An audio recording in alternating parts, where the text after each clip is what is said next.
Coming up on this episode of the Spiro Podcast. It's a different target audience from doing real estate. And just have that in mind. What if I were renting this place, what would I want to make sure I see? What am I seeing here that I'm in person that if I didn't see it online, it wouldn't have as much pull for me to come here? And make sure that's what you capture. You focus on, a great detailed shot of it. Just do whatever you can to attract the not a home buyer, but a vacationer, someone coming to see family, somebody just traveling for business would want to see. Welcome to the Spiro Podcast, managing your real estate photography and videography business. With your hosts, Todd Kivimaki and Craig Magrum. Hi, and welcome to the Spiro Podcast, managing your real estate photography and videography business. Spiro is a software platform designed by real estate photographers for real estate photographers, videographers, media. You get the point. But really designed to help you grow and scale your day-to-day business. Not just manage the day-to-day business, but grow and scale as well. I'm Craig Magrum. Welcome back to the podcast. If you're a returning listener or viewer, if you're brand new, just want to welcome you. The whole point of this podcast, not so much to talk about the creative side of what we do as real estate photographers and videographers, but really to help you build a strong business. So we've talked about everything from insurance to selling, to brokerage presentations. We run the gamut, and we've got a great guest lined up for you today that we will introduce in just a minute in his topic. And I'm looking forward to this because it's not something we've really touched on. But before we do that, let me introduce I can't say guest co-host because you're a regular now, Shannon.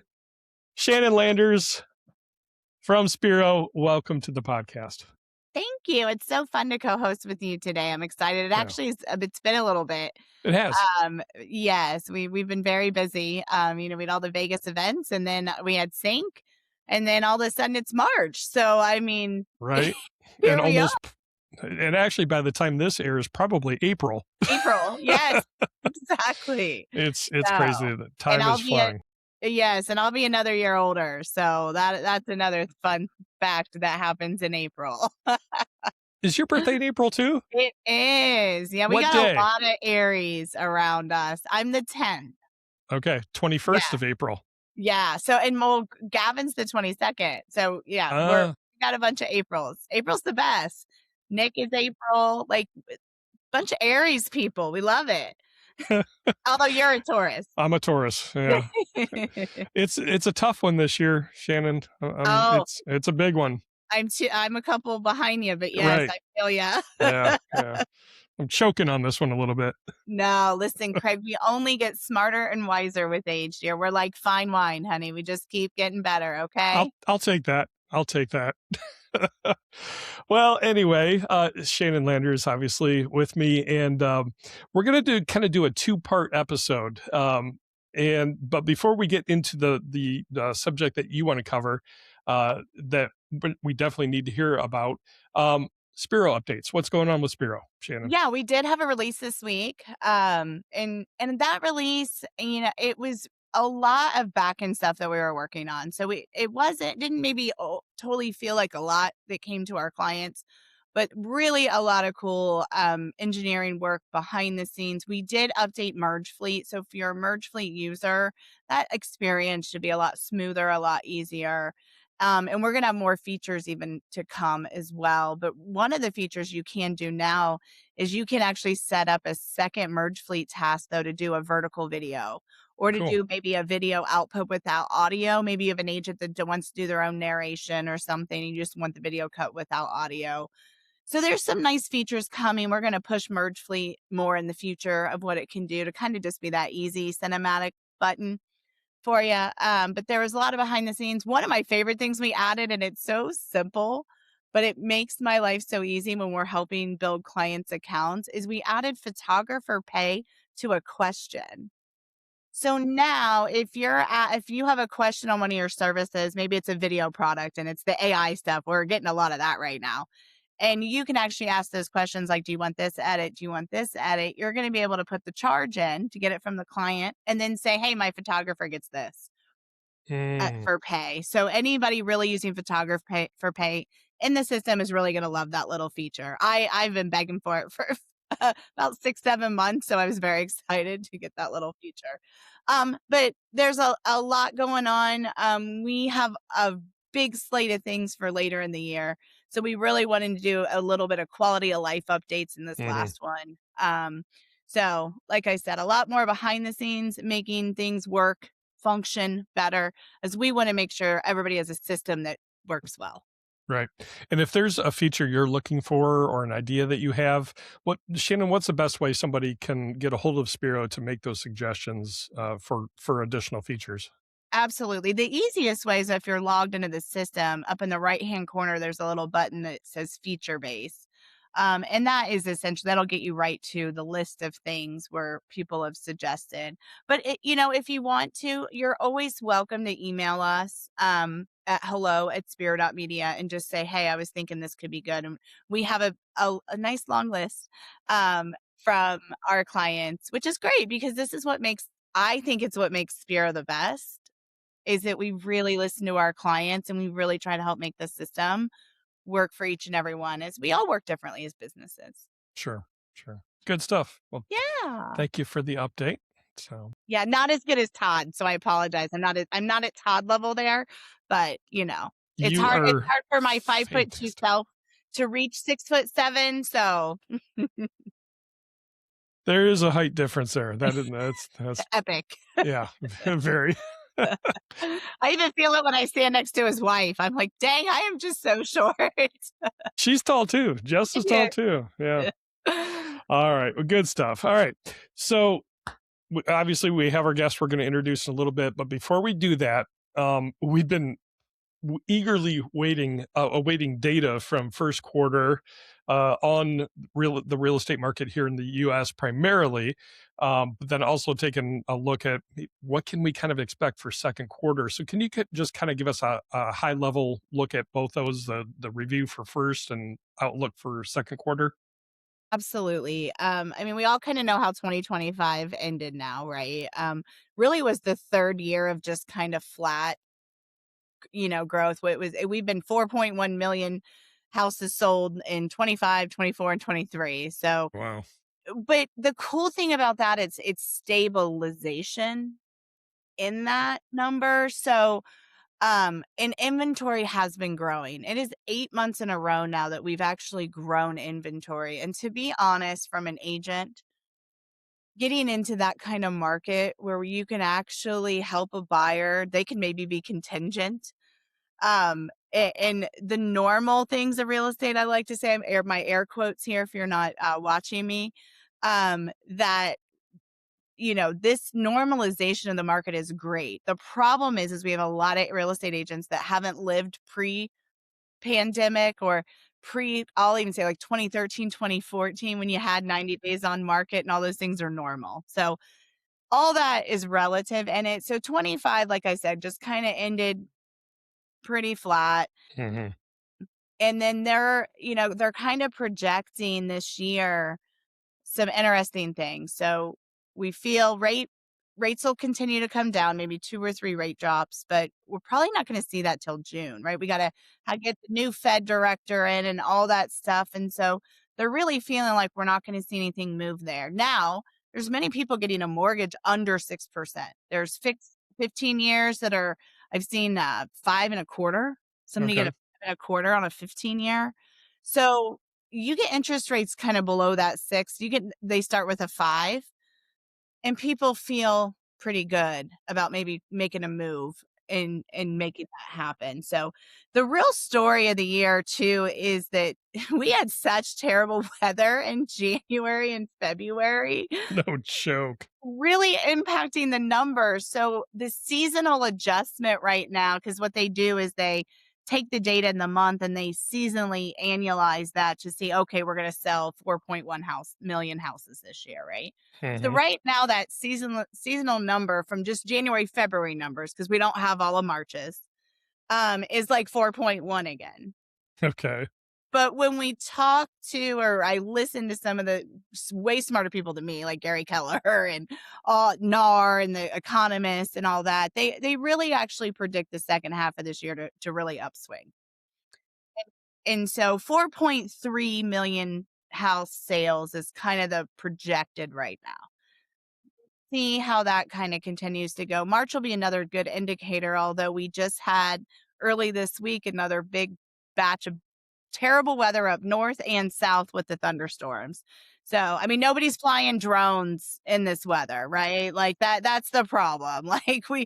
So when we saw that in our numbers, guys, we saw Monday, Tuesday drop from the week prior in average daily sales for us. That's a good indicator for us to watch what, all the media companies are doing. So, Yeah. So very interesting there. So that's kind of really the story. I mean, if you look at just February numbers, sales were up 1.7% from January. And that's what we should do, right? We know our seasonal curve. But year over year, it's down 1.4%. So that's the numbers are like fighting with each other a little bit, and so to give this great prediction, I really think we're going to see listings continue to come on the market because prices are still holding pretty good. Now, there are regions that's opposite. You've got some spots in Florida, on the southwest side that they are definitely, prices are dropping a bit more. Okay. Got some other regions, but overall inventory's at 3.8 months, which is the best it's been since pre-COVID. So that is good for buyers, right? We need inventory. And the median sales price is up 0.3%. So like I said, overall nationwide, we're not seeing a crazy price reduction. We're seeing some price reductions that probably needed to happen. And that's okay. So the story is really, if demand picks up, then we're going to see the prices right? We're going to start to collapse again where there isn't enough homes on the market. And we just have to kind of work. This is where I always say the story of this. What does this mean? Agents got to work. We got to go market. We got to get listings. And more importantly, we need to market ourselves. Which is a great opportunity for us as real estate media professionals. So there's our what's the term I'm looking for?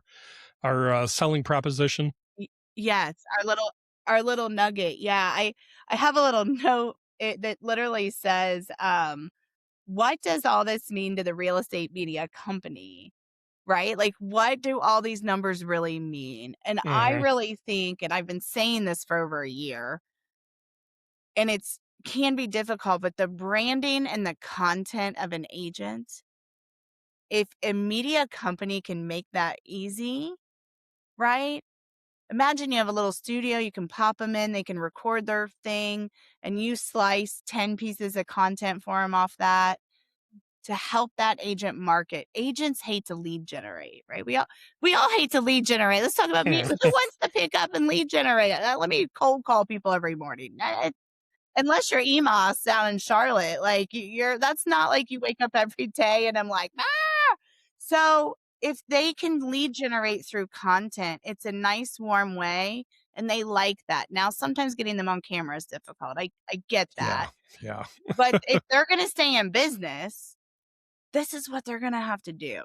So I really think, like I said, the full projection for year right now is 4.3 million in sales.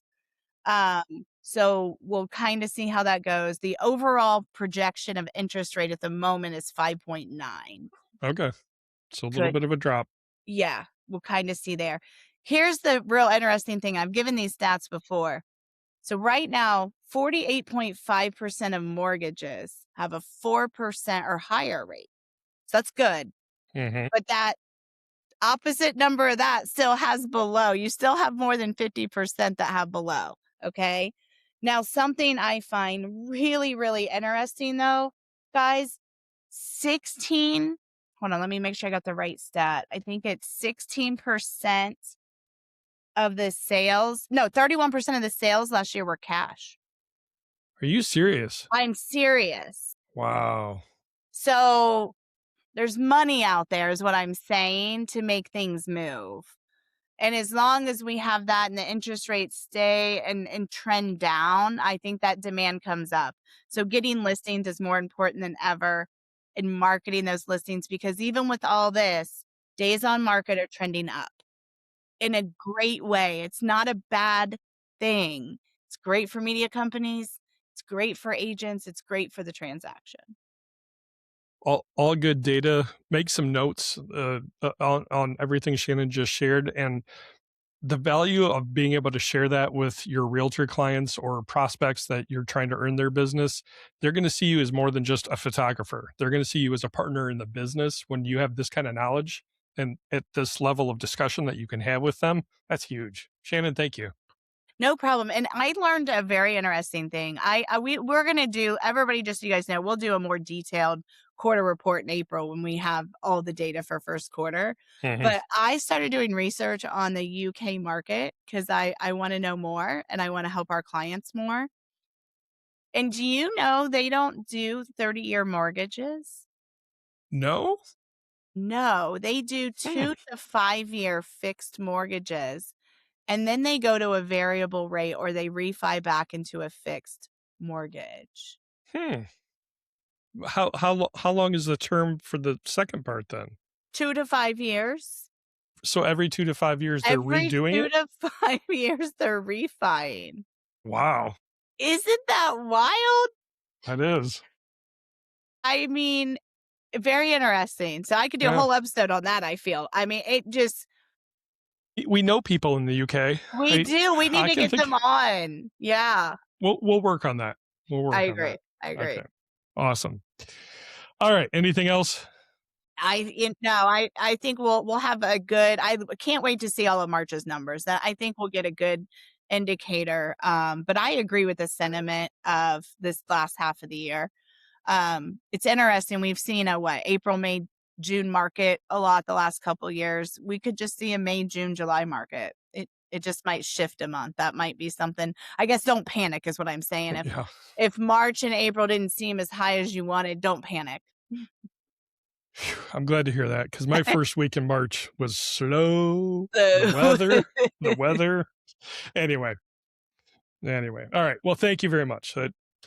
Great 10,000 foot look at things.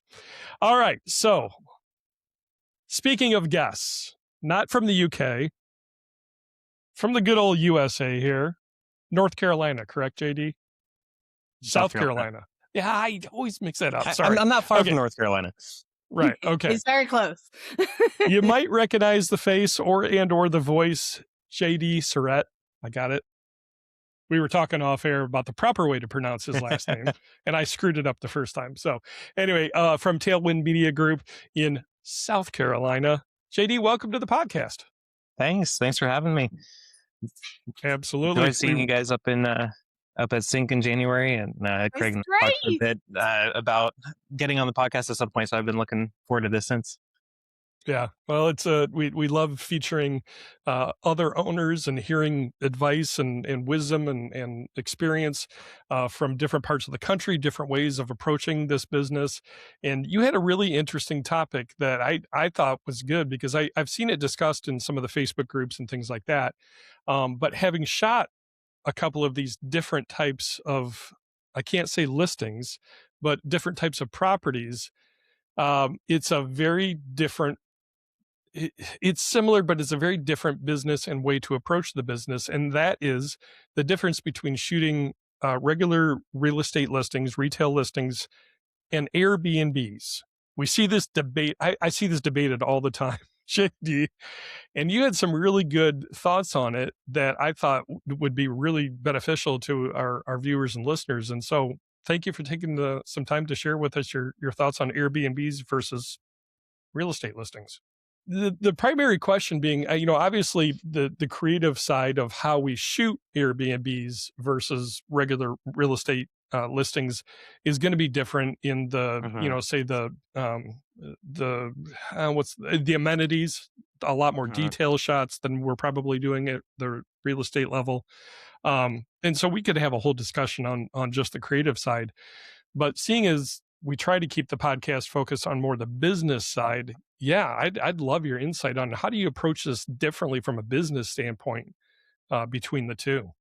Sure, absolutely. So we'll touch on a little bit of the creative side at the end, because that was one thing that sparked my idea for this topic. Was I was seeing one of those debates on Facebook somewhere, and I saw some people make the comment that, oh yeah, I just shoot Airbnb the same way I do real estate, and I think there's a gap there if you're doing it that way. But for the business, You know what I just thought of, JD? It's an owner spotlight series, and we always ask the guests to introduce themselves. For those of you that maybe aren't familiar with JD, we like to let you kind of share your story. So actually, before we jump into the Airbnb discussion, can you just give us a brief introduction of yourself, a little bit of your background, how you got into real estate media, and a little bit about your business? Sure. All right. So we'll back that up a little bit then. Right out of Sorry. college, I was right out of college. I was doing. I went to school for cinema production, so I've been in media, but I got a job doing audiovisual installation across the country. So I was traveling a lot during the week. Just married. My wife was not a huge fan of that, so we were looking for a way to. All right, let's bring. What else can I do to be home more? We had moved up to North Carolina where my parents were, but we wanted to be back here in Greenville. So we moved back to Greenville. I had seen Eli's original real estate media course online, bought that. I was like, I think this is something I could do. So I started working third shift overnight to pay the bills and started going on building my company. That was very rough. I got over 5 months, I got the total of 7 shoots. And only maybe 2 of those were paid. So Yeah. I was getting into it. But through that, I met another media company, ended up working with them for a few years, got a lot of experience. And then a little over a year and a half ago, July 2024, I launched Tailwind Media Group. So now I'm my own thing. Did that for a year solo, just kind of building the business side of things, getting the clients, polishing the systems in prep to scale, because that was always the goal. And then basically right at the year mark, I started hiring, and we now have a team of 4 part-time photographers with us as well as a couple quality control VAs and a full-time video editor, just to help us keep up. So we are... JD, that's fantastic. That's a lot of growth in a short amount of time. It's been crazy. It felt like a slow ramp up at first. And then, there were some nice things. Last summer was nice. But then this year, especially, like our record week last year was 23 photo shoots. I've had only 1 or 2 weeks this calendar year so far that have been less than that. Even through the winter? Even through the winter, that our market seems to have exploded here. And having that team has allowed me to not turn down hardly any business. It's actually interesting you say that, JD. I'm sorry, I'm going to pop in here because I didn't get to it, but South Carolina is the hottest market in the U.S. Really? The hottest market. Yeah. If you see a list of most popular places people are moving to, highest growth, Greenville specifically, my city, is usually in the top 5, if not top 10. Wow. What a great opportunity. It's been treating us well. Yeah. We just we hit a record 40 photo shoots in a week a couple weeks ago. Yay! Dude, That's congratulations. great. That is incredible. Love it. Well, awesome. So you've been in it overall. You've been in the business a number of years now, but yeah, just starting your own since 24. That's fantastic. So yeah, let's go ahead and then dive in just in the time that you've been in real estate media. Then, what's been the difference between Airbnbs and retail real estate that you've seen? And then just go ahead and we'll go through your outline. And Shannon, as you have questions, I have questions. We'll pop in and looking forward to learning from you here. Cool. So when first couple times I did Airbnbs, we basically just shot it how we used to, or how we do everything else. I guess I'll get into the business side in just a second, but we had a property manager I was working with at the last company, and sat down and talked with her about, okay, what photos do you want to display on your listings? Like, what's actually helpful? We sat down, designed some packages, helped give me an idea of what works, what doesn't. One thing being like Airbnb, at least specifically, because as a category, these are actually short-term rentals because you have Airbnb, you have Vrbo, you can self-host, whatever. But Airbnb at least does not allow you to post any videos on the listing. So video, unfortunately, just isn't as helpful for them. But Okay. she helped talk me through like the shot list and some of the photos that she likes to see. And that kind of helped frame my idea of, okay, now I'm getting more of the idea. But we'll get into the creative side later. Shifting over to Tailwind, how I kind of got back into doing short-term rentals was I had a guy at my church who is a short-term property manager. He has, I don't know, 30 to 50 different properties in his portfolio, probably. Wow. He doesn't own all of them. He actually has an interesting model where he will rent from somebody as like a full term lease, but then have an agreement to sublease it out as Airbnb.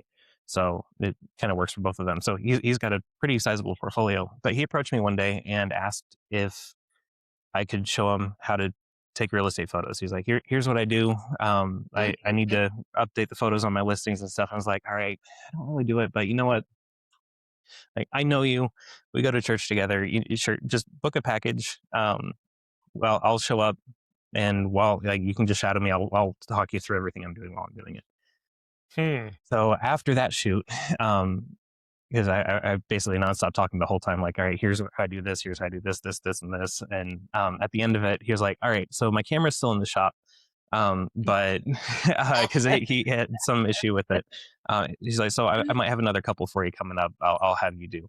And then I think it was the next one he called me to book. He was like, you know what? You know what you're doing.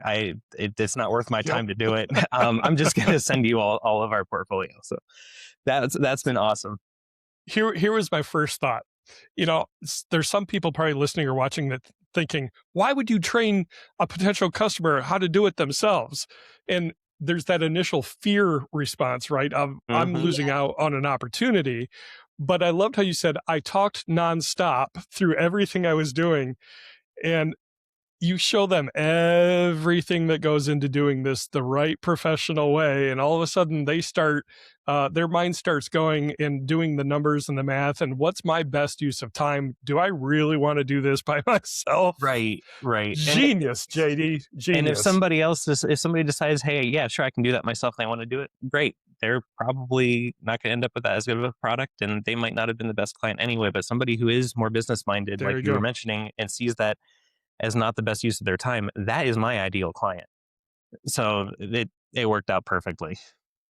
Not saying it necessarily always would, but for that one, it worked out nicely. And so that's my main my main Airbnb that I do. I've done maybe 2 other one-off Airbnbs. We are not like a vacation destination, even though we're growing with people coming into the city. But we have Airbnbs, but it's not like they're a ton of really nice vacation kind of like you go up to Pigeon Forge a little bit north of me and you've got all the cabins and everything. Lots of Airbnbs on the coast. I'm sure you got plenty, but ours are, a lot of them are like old textile mill houses. So like smaller, that they've been flipped and upgraded, and they're nice, but small, perfect for someone who just needs somewhere to stay for a week. But for the most part, nobody's looking to pay a ton. So I'll kind of segue that into pricing, because I know a lot of people charge, and don't get me wrong, if you are in an Airbnb hotspot and you can do this, great. I don't feel like I can, but a lot of people charge 2 to 3 times their residential rates for Airbnb. And they're quoting, like, well, the reason I do that is because the photos are going to get used over and over, and it's more valuable to them, so I should get more of a chunk of that. And I'm not saying that's invalid. But for me, my philosophy, at the very least for my market, has been, I don't make my money in licensing photos. And for me as a salesperson, I don't love having to pitch that, especially to like maybe the property manager will get it, but especially one-off Airbnbs, they're just not going to really understand that as much. So what we do, we do charge a little bit more, but we don't charge it. It's not like a licensing fee. We don't charge more just to charge more. Honestly, if an Airbnb books from my residential page, I will let them pay the residential rate and I'll go shoot it, but I'm going to shoot it like I shoot residential. They're not getting the extra time to get all the amenities and everything else that goes into it. So Basically, I have a few different Airbnb bundles. My top bundle does have a little cinematic teaser for if they've got like social media, but those are really there just in case I get a one-off and they want to put some more money into their personal project. My property manager only ever orders the base bundle, which is 30 photos and a floor plan, which compared to my residential side, which is it's 25 photos and a floor plan, but it's basically the same thing. My residential rate's $200. My Airbnb rate's $250. And the extra $50 really just covers the extra time to be on site to get all the extra angles that we do. Detail shots, I'm assuming, right? Yeah, detail shots. There's a specific shot I'll get into with a third shot of the bedrooms we get. But really, and I can use that to segue into the creative side of it. For residential real estate, you are documenting the house. You're just documenting what's there in a nice way. You want it to be attractive. But you're not really paying that close attention to the furniture because it's not usually staying. You want to remove everything, depersonalize everything, remove the trash cans, remove the soaps from the sinks. Whereas for Airbnb, the idea is to communicate the lifestyle, the atmosphere of what it's like to stay in that location and what all it includes. You got to help that vacationer see themselves in that house, right? Or the exec says, ooh, I'd much rather stay there than a hotel. And you're talking to somebody who, when I worked for WOW, when I would go to Charlotte, I actually would stay at Airbnbs and not hotels because it was great. It was just a much better. I felt home. I felt comfy. I didn't feel I had a kitchen because I have a lot of food allergies and it was just easier to cook for myself, right? So that's what you're doing. You're helping us, which is what we do in general, right? We help people vision themselves in a space. And that's what we do with residential too, but we're trying to help them picture, okay, if the furniture weren't here and I put my furniture in here, how would I feel? Like, is this somewhere I can move all my stuff into? Whereas for Airbnb, it's like, no, the furniture here is what you get. So what is the experience like living here, using all this furniture, using these features, the pool, the hot tub, the laundry machines even? Does it have everything I need? What do I need to bring? Do I need to bring my towels or pillows, or is that there? Yep. Not that I've ever seen an Airbnb without pillows, but that's funny. Oh yes, plenty of pillows. Yeah, usually too many. What's funny is when I have a body pillow. Like I cannot sleep without that body pillow. We're literally, I'm leaving after work tonight to go to my son's junior Bible quiz. That's like almost 2 hours away. And the first thing I did when I got up this morning was I grabbed the body pillow and I'm like, hey babe, we need to take these. And she's, I got it. I packed my pillow. I do the same thing because my neck, if I have to continue sleeping the way I'm sleeping. If not, it's just this old age, Craig. That's the problem for me. That's honestly the problem. JD, you still got a decade behind us, I think. So, but man, with every decade, something creaks, cracks, breaks, you lose something. I mean, it's just how it goes. So sleep is so important. Absolutely. So the detailed shot of the extra pillows in the closet. Yeah, I can see it. I can see it. Extra blankets and a fuzzy blanket. I want a fuzzy blanket, right? Like I don't want to go to an Airbnb and just have this sheet, the white sheet and the very thin, like, I'm like, no, I need a fuzzy, comfy. Yeah, I got to be warm. Yes. I love it. Absolutely. So do you find really quick, JD, just let's pause for a second. Like working for this one client, again, your market, you don't have an explosion of Airbnbs, but do you kind of take that even maybe to apartment rentals at all? Do you kind of try to dive into any of the apartment communities? I have not tried that. In my experience, in my understanding, like they tend to find more like corporate solutions and stuff for real estate media. And they might like go straight through Matterport or who knows, because they know they want that 3D tour. I have not targeted it. Who knows? Maybe if I ever end up with time one day and I get bored, maybe I can. But to me, good luck with that. Let us know how that goes. Yeah, and that would be the one situation where I absolutely would charge a lot more because, yeah, I'm shooting one floor plan, but you're using it to sell 100 different of the same floor plan. Like, yeah, I want my cut of that. It's going to be a little bit more. It's going to be a whole different client experience working with a very much more corporate situation. Mhm. So no, I haven't done those at this point. So a question that's coming to mind, and you may not have an answer, and that's okay. But since you have one main client, as a property manager, that is most of your Airbnbs. But as we're talking about pricing and things like that, I can't help but think of it from a business development standpoint. If somebody wanted to pursue more Airbnb business, how do you prospect that kind of business? On the real estate side of things, we're going out to brokerage offices, stopping by, saying hello, asking for opportunities to do presentations, to the realtors at their brokerage meetings. We're taking agents out to coffee. And I again, I understand your connection was through church, and that's fantastic. I mean, to be able to build business that way. But do you have any thoughts on how would you approach developing an Airbnb model of business? The advantage we have doing real estate is agents are easy to find. We know who our target audience is, and they plaster their personal information all over the internet. So they are really easy to find. And the big benefit of that too is they are they're repeat. They come back. They use you over and over again. For Airbnb, yes, you can find them on Airbnb, but you can't. I don't think you're really allowed to message them through Airbnb, and so then you have to figure out how to contact them outside of that. And then it's a one-off. Like somebody has a nice house and they Airbnb it out personally, and that's it. And so it's the work on prospecting to payout ratio just isn't there. So personally, if I were to go prospect it, sure, like advertising and whatnot, definitely like have your Airbnb packages and pricing on your website. So if someone finds you can go do a one-off, but I'm not looking for those one-offs.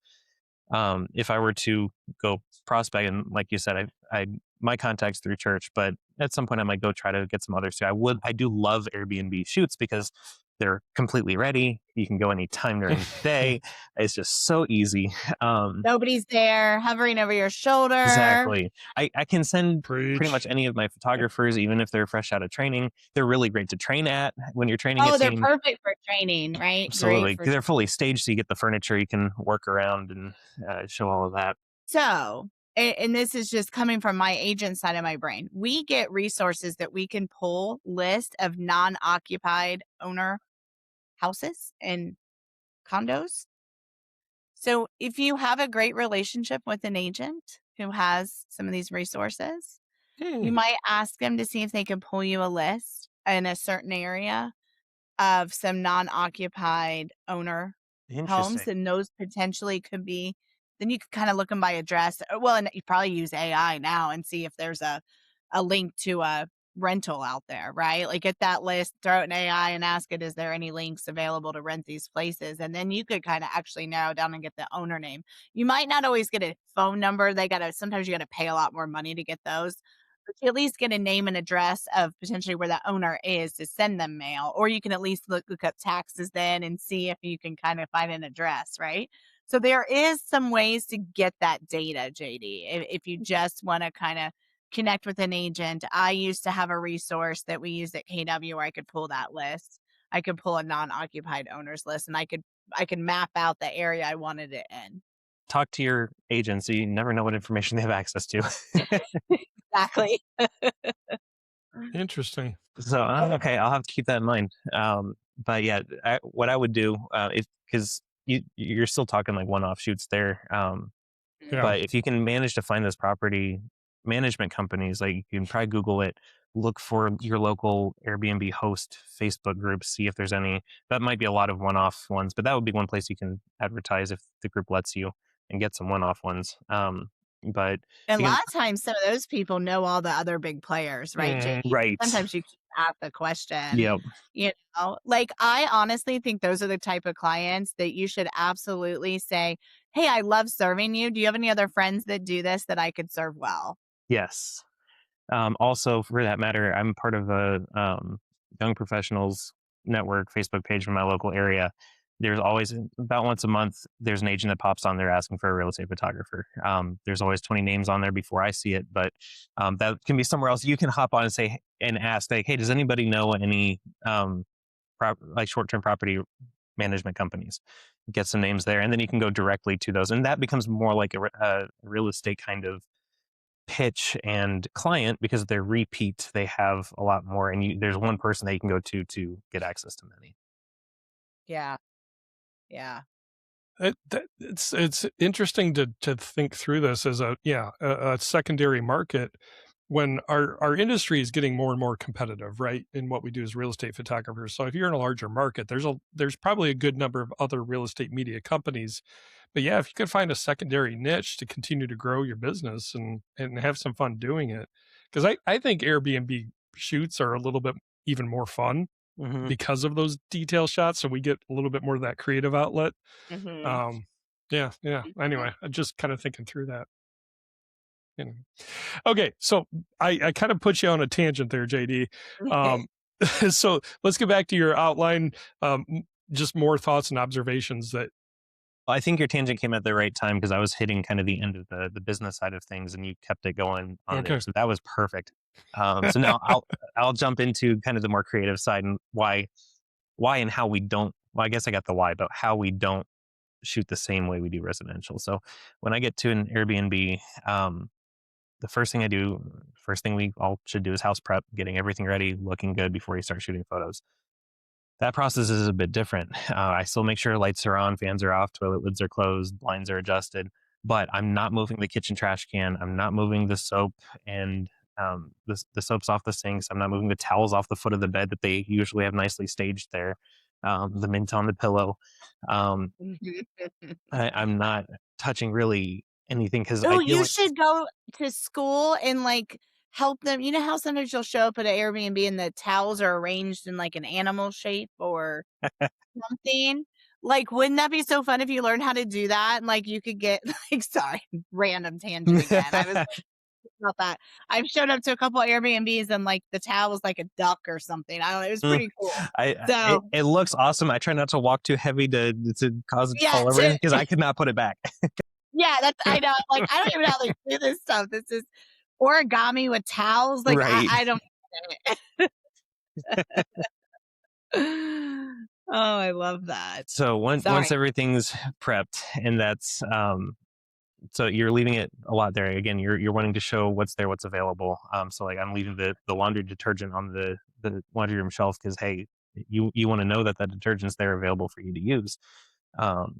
Etc. So keep all that in mind. And then when we start shooting, I do all my normal residential shoots. But as I'm doing shots, but as I'm doing that, I'm looking out for all those detail shots. Anything I want to highlight, whether it's like a chair in a corner by a window with a lamp, and you got the sunlight streaking across it. And we shoot full frame on a 16 to 35 millimeter lens. So we do all the normal stuff wide, and then we zoom all the way into that 35 for the detail shots.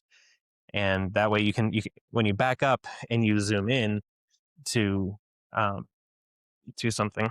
Sorry, cat's trying to climb on the desk. When you back up and zoom into something, it isolates it and causes you to focus just on that, and kind of compresses everything too, makes it look a little bit more magazine style. And you can really get those nice detail shots that way. If you want to switch to a 50 millimeter lens for some of those, that's probably even better. We only carry the one lens. But I'm looking for things like cozy chairs in corners, nice pillows on a couch, the coffee setup, if they've got like a coffee pot and a French press and all the mugs set out and everything, and get a nice close up of that. And then any other details that catch your eyes, just constantly have in your head, what if I were coming to stay here, if I were looking for an Airbnb, what here would make me want to come here, and make sure that you're highlighting that. That's a great way. That's a great way too to kind of consult with Airbnb owners. Here's the difference in how we shoot, and make the business case for what it's going to do for them in marketing their Airbnb. That we shoot different than a real estate photographer. So, and you're shooting the market in mind, right? That's the difference, right? A professional's knowing that what I'm doing is going to help them market this property to have it right. Right. Yeah, it's a different target audience. And that goes back to the business side, the pricing. Like, this is why we charge more, is because we take longer to look at the property, to figure it out, and to take additional shots that are going to help attract even more attention. Yes. Yeah. there's also some specific shots that we take that are unique to Airbnb and that are kind of on our shot list. So one of those is in the kitchen.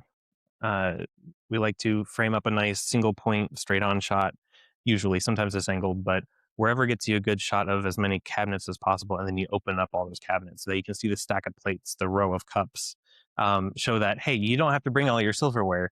You can even do, if they've got all the cooking utensils in the drawers, you can do a shot kind of looking down into the drawers and show, hey, this is here, it's available, you don't have to bring it.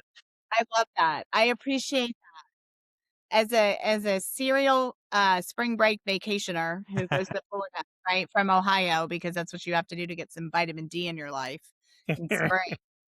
I love that a lot of professional photographers are starting to take pictures of that stuff.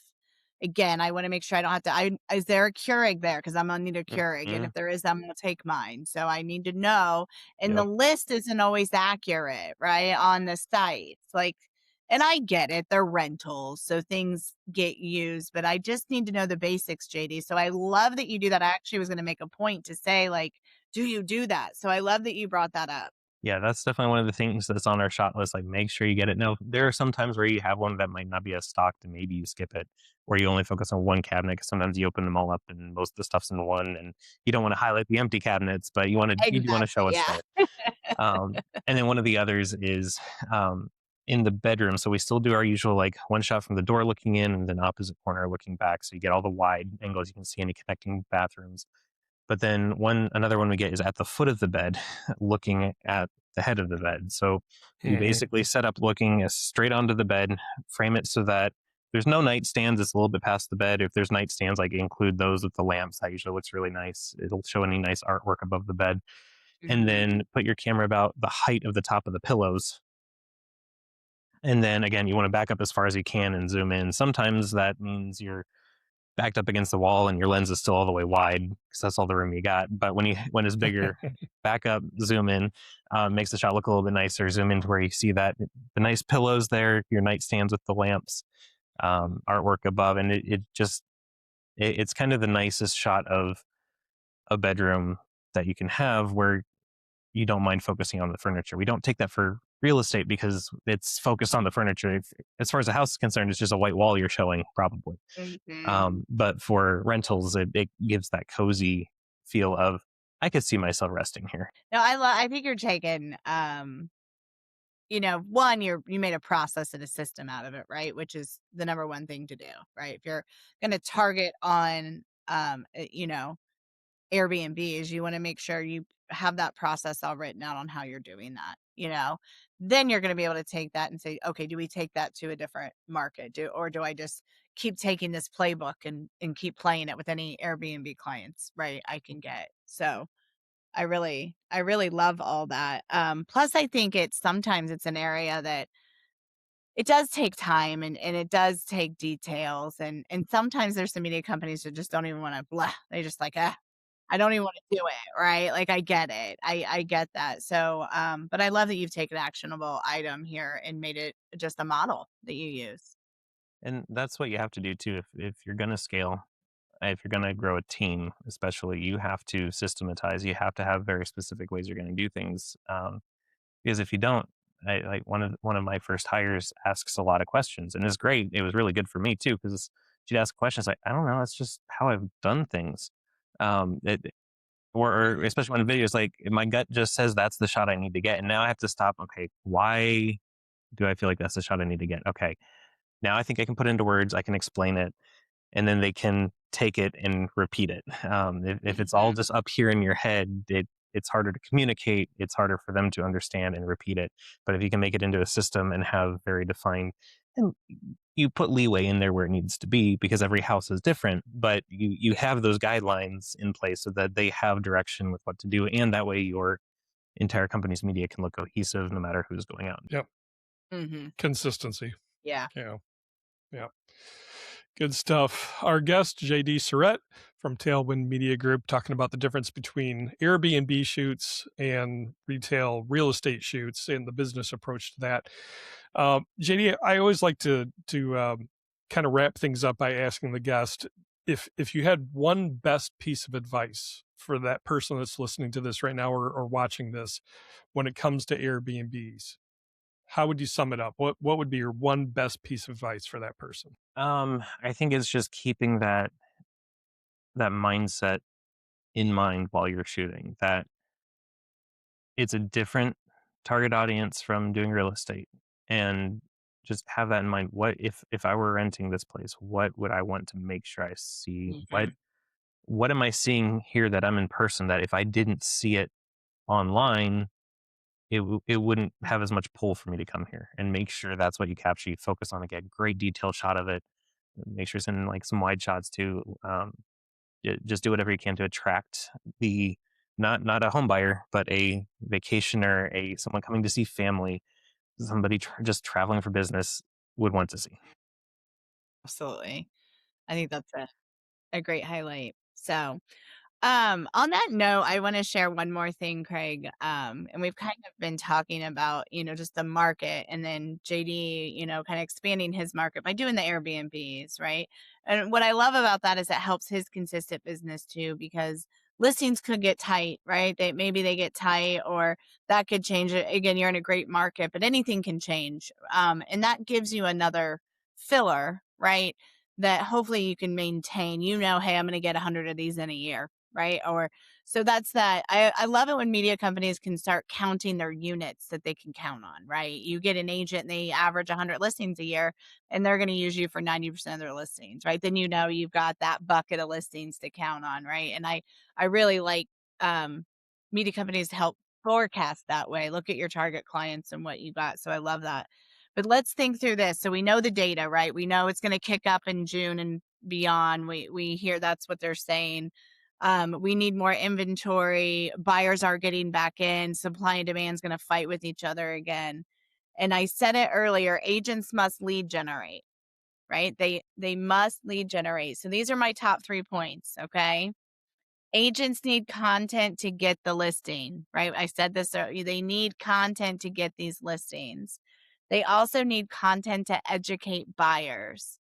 I would even argue an Airbnb needs content to educate buyers more, right, on their website. So not only when you're thinking of those property management companies, JD, I would also be thinking of those Airbnbs that kind of have bigger websites that they utilize. Maybe you can get in with that resort or that whatever and kind of get more of that content, right?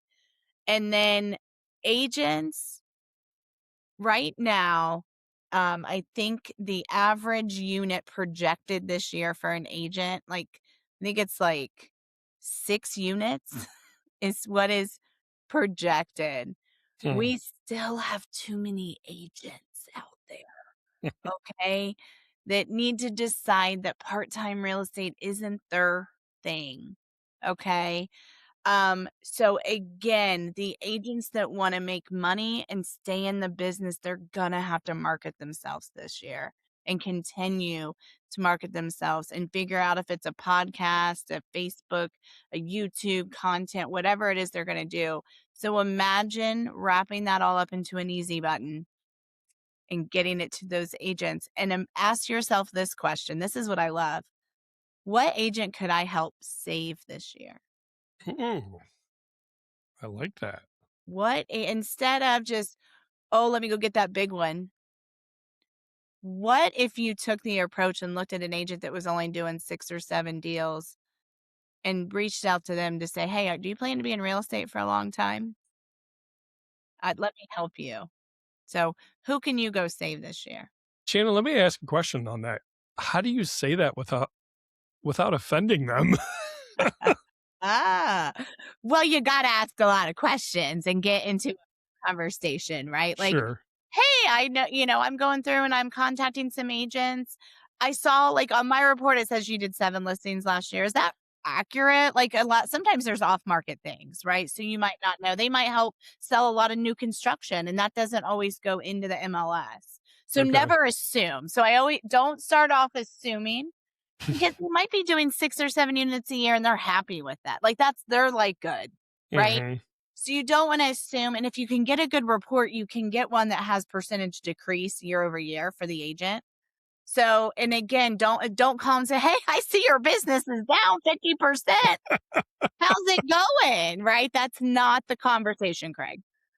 It's more of, hey, I'm reaching out to some agents this year to see how I can assist them to get more listings.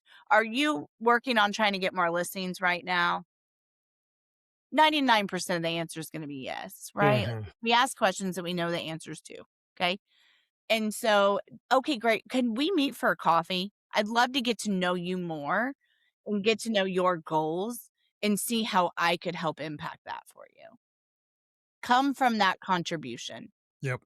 Love it. JD, it was so good to see you. Thanks for having me on. And you didn't have to be in 16 inches of snow to see. Yeah, we've got some nice 60-degree weather out here today. I'm looking forward to ditching the jacket again. Yes. There you go. Good job. Good job. Of course, up here in Ohio, we can have 70 one day, and it was like 29 the previous day. We can do that within one day here in Greenville. The weather's nuts. Okay. All right. Yeah, they get a good swing. So Sunday here in Dayton, it is a high of 84 and a low of 37. Yay! Mother Nature, you're drunk. Go home. Or you're home. Go drunk. One of the two. And while they're having record heat in Arizona, right? Yeah. Right. Crazy. Yeah. Crazy. All right. Once again, our guest, JD Surrett from Tailwind Media Group. JD, thank you so much for taking time out of your schedule. I know you guys are Absolutely. busy, so we really appreciate you joining us and sharing your thoughts and wisdom on Airbnbs. All right. Well, that's going to wrap things up this week, guys. Thank you so much for being a part of the podcast, watching, taking time. We know you're probably on the road if you're still shooting, listening. If you have time, watch the YouTube version as well. We would love to hear your comments. There's a comment section on the YouTube channel. Feel free to drop us an email as well. You can email us at hello@spiro.media. I have one new email. I'm so sorry, Craig. What's that? I forgot. So we have established a sales or like consulting email. It is info@spiro.media. Okay. If you're looking to maybe optimize your account, right, we have some resources for you. If you want to maybe get a 30-minute session with me to maybe quickly talk about something and see how we can help, or talk to Nick or just learn more, anything like that, or share with your friends, info@spiro.media. I'm so sorry. I just remembered that. So that's If that's the worst thing you have to apologize for today, I think you're doing good. Hey. Anyway, but yeah, drop us a line. We would love to hear your thoughts on, hey, I would love to hear you guys talk about this, or, we can get an expert like JD to join us if we don't know the answer to that question. But again, hello@spiro.media. And we'll be back next week. We appreciate you, the listener and the viewer, and just the community that you're helping build as we encourage each other and try to help each other build strong businesses. So just make sure you take the time, even though spring market is heating up, it's getting busier, take a couple of moments, be thankful for the blessings in your life, and make sure you take a breath. Have a great week. Thank you for joining us for the Spiro Podcast, Managing Your Real Estate Photography and Videography Business. This is a production of Spiro and Wow Video Tours. You can find out more about Spiro's real estate media business management software at our website, spiro.media.